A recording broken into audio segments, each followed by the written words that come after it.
Bismillahirrahmanirrahim. Assalamualaikum warahmatullahi wabarakatuh. Kepada Bapak Muhrija Muktada MPD selaku dosen pengampu mata kuliah kajian kurikulum pendidikan matematika. Di sini kami dari kelompok 6 akan mempresentasikan hasil diskusi kami mengenai pembelajaran kurikulum merdeka. Materi yang pertama yaitu sistem kurikulum merdeka.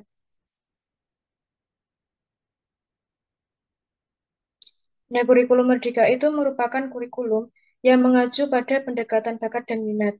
Dengan adanya kurikulum merdeka, diharapkan mampu mengembangkan kompetensi para peserta didik. Hal ini menjadi keunggulan tersendiri, di mana kurikulum ini lebih menekankan pada kebebasan peserta didik. Selain itu, proses pembelajaran lebih ditekankan pada pembentukan karakter siswa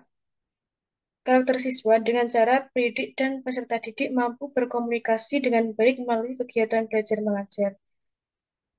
Nah, kurikulum merdeka ini mempunyai karakteristik yang pertama, pembelajaran berbasis proyek untuk pengembangan soft skills dan karakter sesuai profil pelajar Pancasila.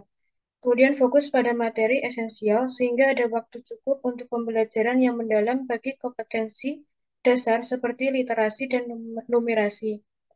Kemudian ketiga, fleksibilitas bagi guru untuk melakukan pembelajaran yang terdiferensiasi sesuai dengan kemampuan peserta didik dan melakukan penyesuaian dengan konteks dan muatan lokal. Jadi di sini terdapat prinsip kurikulum merdeka pada kegiatan belajar mengajar di satuan pendidikan yang mengimplementasikan kurikulum merdeka harus memperhatikan prinsip-prinsip yang tertuang dalam keputusan Menteri Pendidikan, Kebudayaan, Riset dan Teknologi pada nomor 56 M 2022 tentang pedoman penerapan kurikulum dalam rangka pemulihan pembelajaran. Prinsipnya yaitu pembelajaran dirancang dengan mempertimbangkan tahapan perkembangan dan tingkat pencapaian peserta didik saat ini sesuai dengan kebutuhan belajar, serta mencerminkan karakteristik dan perkembangan peserta didik yang beragam sehingga pembelajaran menjadi bermakna dan menyenangkan. Yang selanjutnya adalah pembelajaran dirancang dan dilaksanakan untuk membangun kapasitas untuk menjadi pembelajar sepanjang hayat. Untuk selanjutnya, yang ketiga adalah proses pembelajaran mendukung perkembangan kompetensi dan karakter peserta didik. Selain itu juga pembelajaran yang relevan, yaitu pembelajaran yang dirancang sesuai konteks, lingkungan, dan budaya peserta didik. Yang terakhir, pembelajaran berorientasi pada masa depan yang berkelanjutan. Yang selanjutnya yaitu tujuan kurikulum merdeka. Yang pertama, menciptakan pendidikan yang menyenangkan bagi peserta didik dan guru. Kurikulum ini menekankan pendidikan Indonesia pada pengembangan aspek keterampilan dan karakter sesuai dengan nilai-nilai bangsa Indonesia. Yang kedua, mengejar ketertinggalan pembelajaran yang disebabkan oleh pandemi COVID-19. Kurikulum ini dibuat dengan tujuan agar pendidikan di Indonesia bisa seperti di negara maju, yang mana siswa diberi kebebasan dalam memilih apa yang diminatinya dalam pembelajaran. Yang ketiga, mengembangkan potensi peserta didik. Kurikulum ini dibuat sederhana dan fleksibel sehingga pembelajaran akan lebih mendalam. Selain itu, kurikulum merdeka juga berfokus pada materi esensial dan pengembangan kompetensi peserta didik pada fasenya. Dengan adanya kurikulum merdeka, diharapkan mampu mengembangkan kompetensi para peserta didik. Hal ini menjadi keunggulan tersendiri, di mana kurikulum ini lebih menekankan pada kebebasan peserta didik. Kurikulum ini juga memudahkan para guru dalam memberikan pembelajaran kepada peserta didik. Untuk selanjutnya ada jenjang kurikulum merdeka. Yang pertama ada struktur kurikulum pada PAUD. Nah, struktur kurikulum pada PAUD ini terbagi menjadi dua. Yang A, kegiatan pembelajaran intrakurikuler yang dirancang agar anak dapat mencapai kemampuan yang tertuang di dalam capaian pembelajaran. Yang B, ada proyek penguat profil pelajar Pancasila yang bertujuan untuk memperkuat upaya pencapaian profil pelajar Pancasila yang mengacu pada standar kompetensi lulusan.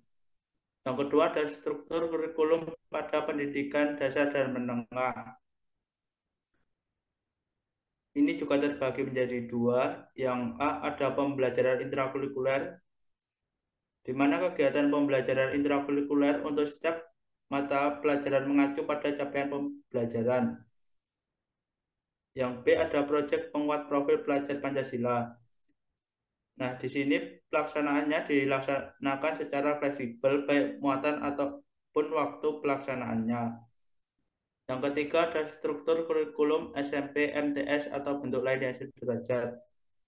Di sini juga terbagi menjadi dua. Yang A ada pembelajaran intrakurikuler yang meliputi mata pelajaran muatan pelajaran keagamaan, bahasa Indonesia, matematika, IPA, IPS, informatika, penjaskes, bahasa Inggris, seni budaya, dan juga muatan lokal. Yang selanjutnya yang B ada proyek penguat profil pelajar Pancasila yang diajarkan yaitu pendidikan Pancasila yang dialokasikan sekitar 25% total jam pelajaran per tahun. Yang keempat ada struktur kurikulum SMA, MA, atau bentuk lain yang sederajat. Nah, di sini juga terbagi menjadi dua. Yang pertama ada pembelajaran intrakurikuler, di mana mata pelajaran yang dipelajari ada agama, bahasa Indonesia, matematika, IPA, IPS, sejarah, informatika, dan sebagainya.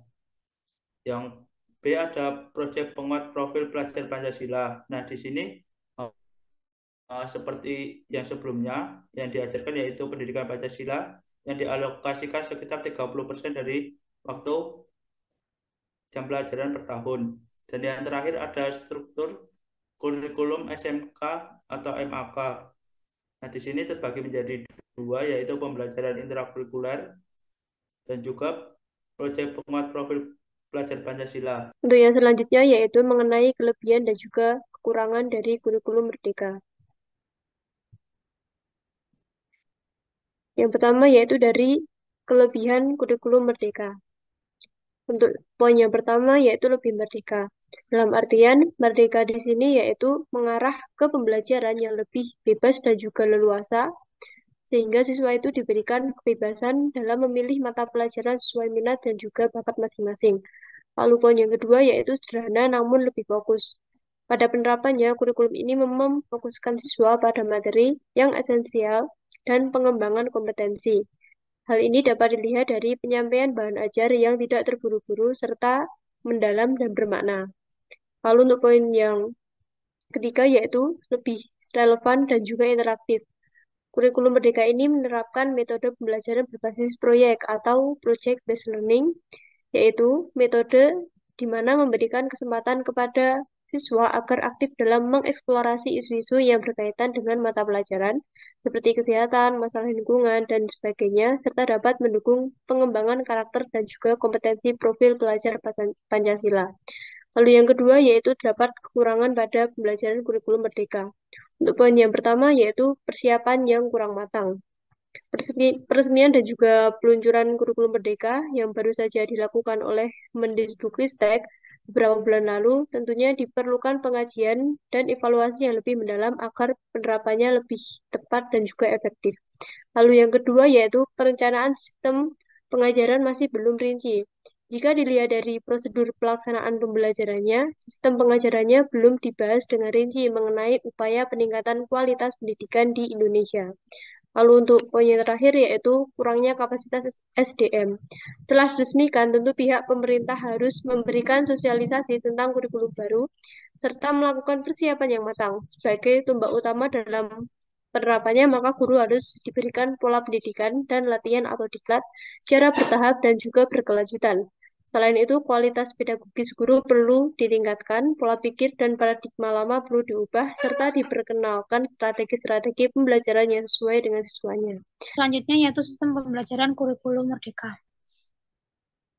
Next. Pada pembelajaran dengan menggunakan kurikulum ini, tentunya terdapat proses atau tahapan agar mampu menjadikan pendidikan yang lebih maju dan baik dari sebelumnya. Nah, untuk tahapan pelaksanaan pembelajaran dari kurikulum Merdeka ini dibagi menjadi 3 tahap, yaitu yang pertama ada assessment diagnostik, yaitu di mana guru melakukan assessment awal untuk mengenali potensi, karakteristik, kebutuhan, tahap perkembangan, dan tahap pencapaian pembelajaran murid. Nah, assessment ini umumnya dilaksanakan pada awal tahun pembelajaran sehingga hasilnya dapat digunakan untuk melakukan perencanaan lebih lanjut terkait metode pembelajaran yang sebaiknya digunakan. Lalu untuk tahapan yang kedua yaitu perencanaan, di mana guru menyusun proses pembelajaran sesuai dengan hasil assessment diagnostik yang telah dilakukan sebelumnya, serta melakukan pengelompokan murid berdasarkan tingkat kemampuannya.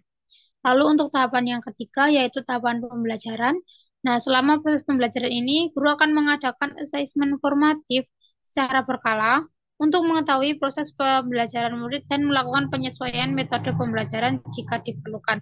Nah, pada akhir proses pembelajaran ini, guru juga bisa melakukan assessment sumatif sebagai proses evaluasi ketercapaian tujuan pembelajaran. Di sini terdapat daftar pustaka yang kami gunakan adalah untuk menyusun makalah serta PPT yang telah didiskusikan pada kesempatan kali ini. Sekian pemaparan pada kali ini. Kurang dan lebihnya mohon maaf. Wabillahi taufiq wal hidayah. Wassalamualaikum warahmatullahi wabarakatuh.